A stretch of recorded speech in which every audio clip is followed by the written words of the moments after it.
Stories from the Commie days. And I was talking about Marius J., the German fellow, born here, but immigrated to Germany with his family. By the way, his mother's name is Han. Hannah is the name of my daughter. I didn't take it from his mother.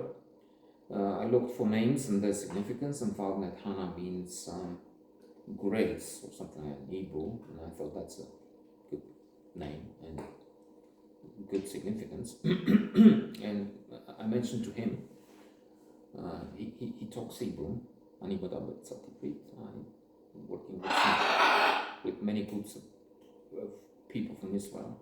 I started learning Hebrew. ניפגש מחר בבוקר, נסיעה טובה, ברוכים הבאים, אני אוהב אותה. קדימה, לרדת, and so on. למעלה, למטה. There were many words, not many, in fact, no chances to use it in more than 2 decades. But still, so asking him, he told me his mother's name. I'm asking about the name when I mentioned about my daughter, and his mother's name is also Hannah. So it's just a coincidence, if you will. And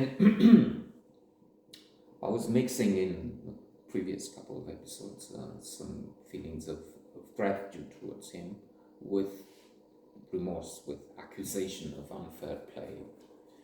I don't know if cheating, if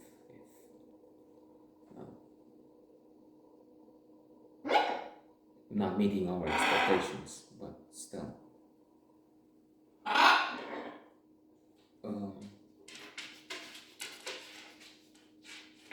We did stay at his place in the home for maybe 60 days. Because he had flats rented in places as his parents were in Germany. And we did spend the night in Germany with his parents. After 1990, we would take the car to Germany to buy things, make a sort of trade, things which were not available here, brought from there and sold in consignation shops. And on one such a trip, we drove alternatively. Marius drove and I drove and spent the night with his parents, and we were, I don't know if flabbergasted, but very surprised, shocked. The next morning when neighbors called, I don't know if the police, but we made a fuss about some water that was under the car in the morning. Then things are orderly, things are different. Everything is in its place. German order, discipline, things working perfectly, cars and everything. So here, it's very different. Things don't work. So.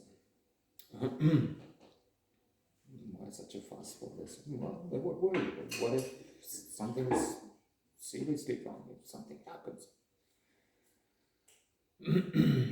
So anyway, there were parties. There were, I don't know if orgies, but coitus took place in his flats. Quite a number of girls have been fucked. That's not there. And debauchery, if you will. And again, this was a sort of an oasis, because we're talking communism, and we're talking this fellow who had a very different standard of living, and he helped us in this way, kind of eating there, drinking, so those parties which we could not afford, we didn't have a place to put them on. Well, took advantage when mother was not home. We had quite a number of those things at her place. It would be a flat. But that happened rarely. And she was gone a few times. But then he was on his own, so he has his flat, he has a standard of living, which means drinks. He didn't drink though. Well, very rarely. And got drunk a few times. And some food. We could bring girls, as I said, and we have parties. And films, that was a big help. There was one caveat there. He brought films from Germany, which means films in Germany were and are still dubbed. You hear Tom Cruise or anybody else, Jack Nicholson speaking German, and that's a big loss. We had this joke, many inside jokes, if you saw these films, and then we repeated among each other the jokes from various films. But one in German was Die Streckende Medusa. I don't know if I even say the title of the movie. It's something with Richard Barton, not one of his best films by a long shot. Indeed, some thing with supernatural planes coming down, and he would know about it with somebody in the picture. The thing was, we had this, and then we had Marius being the translator. And though he has I didn't mention that he's very, very intelligent and speaks this language, Romanian, German, Hebrew, English, French in Buenos Aires, and so phenomenal. But then it's always difficult, impossible to render again Jack Nicholson, Richard Barton, and others.